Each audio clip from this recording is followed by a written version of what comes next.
All right, guys, let's get into this. Gilbert Arenas is turning heads again with some comments he made about Jalen Brunson at Fanatics Fest. And I want to go back and revisit some of the things he said about Brunson before this, because it all ties together in an interesting way. Now, Jalen Brunson recently picked up an ESPY, recognized for his standout postseason performance, the scoring outbursts in the fourth quarter, the way he took over in comeback situations. Honestly, we haven't seen that level of clutch performance in a long time. And he did it all under the weight of playing in New York City, under that spotlight that so many players simply couldn't handle. Guys like LeBron and Kevin Durant were courted by the Knicks over the years, but that pressure was too much for them to take on. Brunson stepped into those bright lights and delivered. And yet, Gilbert Arenas still doesn't consider him a true superstar at this point. I want to play a few clips of things he said leading up to this moment, because context matters here. Realistically, it's hard to argue he isn't a superstar. He's the guy leading a Knicks franchise that's been chasing a championship for over 50 years. You don't carry that role for this franchise without being considered elite at this point. But let's hear what Gilbert actually had to say. Let's check it out. Steph Curry and Jalen Brunson, two of the biggest snubs. We got the... Wait, what? What? The fuck did you just say? No, I heard the first one. Steph Curry and Jalen Brunson. For despite your feeling about Knicks fans... For not starting, right? Despite your feelings about Knicks fans... I'm gonna give me a piece of candy. Get to. Because despite your feelings about Knicks fans, Jalen Brunson's been balling this year. Welcome to Gil's Arena. This is Gil's Arena He's presented been by balling. Underdog Jalen Fantasy Brunson's been Football. balling. So we got the... Give me one, please. The East and West starters. This one? Yep, whatever it is.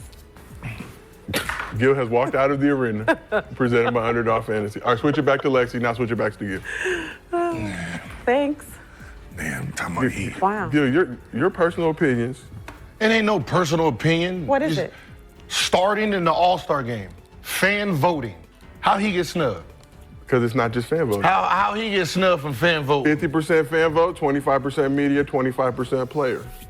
Okay, he didn't even get the 50% of the fan vote.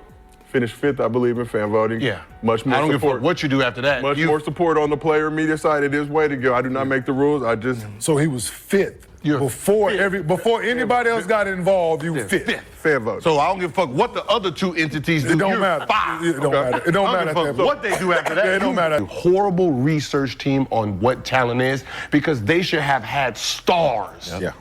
Yep. New York needs one first. They should be looking for a star. Period. I don't give a fuck who I gotta give up.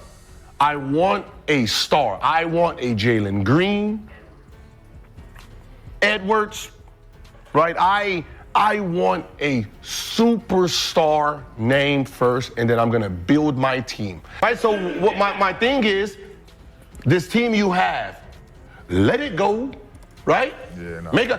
This is how good that Jalen Green is. Yes. You give them Randall and Brunson right now, I guarantee they turn you down.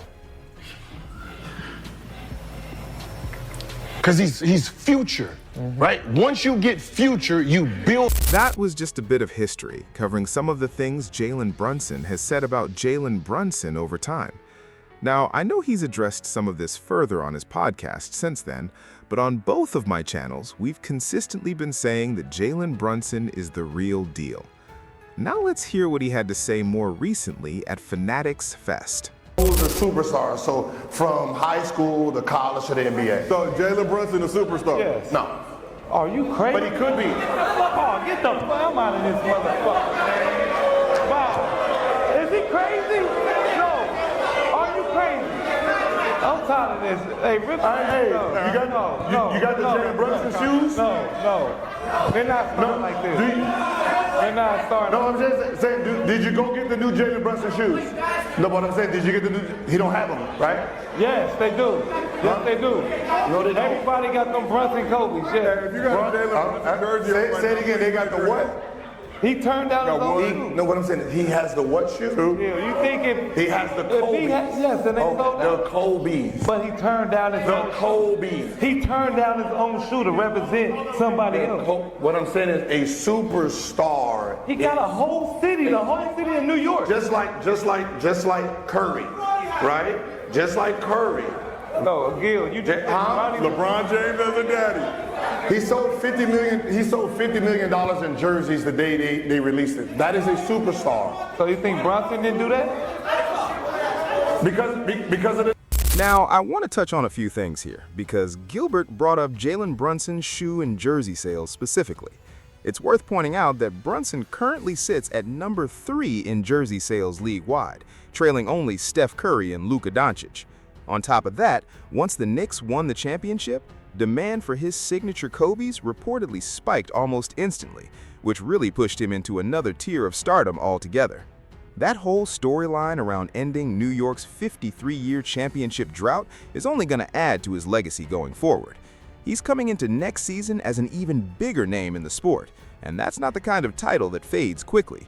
He did this in the biggest market in the entire NBA. Now, Gilbert seems focused mainly on the visual aesthetics of how Brunson plays. It feels like if someone with Anthony Edwards' athletic style had delivered what Brunson delivered, that would fit Gilbert's idea of a superstar more closely, someone playing above the rim, more explosive to watch. But Brunson operates differently. He's methodical, he's got elite ball handling, tight footwork, and everything he does is genuinely exciting to watch in its own way. And more importantly, he gets results. That's really the piece I don't think Gilbert is fully weighing here. The fact that he delivered a championship for New York should count heavily towards superstar status on its own. Look at guys like Anthony Edwards, the high-flying, highlight reel players we love watching all season. They're not consistently hitting the same clutch shots Brunson hits, and they're not controlling tempo the way he does. Even during his rougher shooting stretches in the finals, Brunson's presence still created gravity that opened things up for his teammates. It gave tall Anthony Towns driving lanes, pulled Wembanyama away from the basket exactly the way New York wanted, and let him attack off the dribble. Brunson's story is exactly that kind of underdog arc, a second-round pick who wasn't seen as a superstar coming into the league and simply worked his way up through pure effort. And at this point, I'll say it outright, even knowing some people will point to the raw numbers, his overall career impact right now arguably surpasses Luka Doncic's. Yes, Dallas made a finals run with Luka and Kyrie, but Brunson actually finished the job. He won an actual championship. Everyone wants to talk about Dallas letting Luka go, but let's also revisit Mark Cuban's decision not to pay Brunson the roughly $55 million he was reportedly seeking at the time. Looking back now, which decision aged worse, especially knowing you can build a championship-caliber roster around Jalen Brunson? And people can downplay it by saying, well, that's the East, but you don't win a championship without beating elite competition from the West too, and Brunson led his team through exactly that. Him, OG Anunoby, Towns, that group came together and made it happen. Standing at 6'1" or 6'2", Brunson plays with a heart that matches the size of those skyscrapers in New York City. He backs that heart up with real skill, and he leads in a way that makes his teammates rally around him. Even the sales numbers Gilbert brought up as an argument actually support the opposite point. They spiked immediately. And it wouldn't be surprising if Brunson's jersey sales climb even higher this coming season, purely from being a Knick and continuing to grow his brand globally the way he's already doing. That kind of visibility helps New York's push toward a championship on a worldwide level too. Everyone, domestically and internationally, is locked into what's happening with the Knicks right now. You've even got people like Stephon Marbury out there running games in China. People genuinely love Jalen Brunson. He is a superstar-level player. If you want to argue he only recently ascended into that tier, fine, I can accept that framing. But there's no real way to deny where he's at now, because who else was realistically going to do what he did there? Kevin Durant wouldn't have delivered a title in that situation. LeBron reportedly only wanted in once the team was already close to contention. Brunson stepped in when the Knicks were a first-round and out team built around Julius Randle, took on the pressure of playing in New York, and outperformed expectations almost immediately. Respect to him for that. So yeah, Gilbert, in my book, he's a superstar. Let me know what you all think in the comments. Don't forget to like, share, and subscribe. Until next time, peace.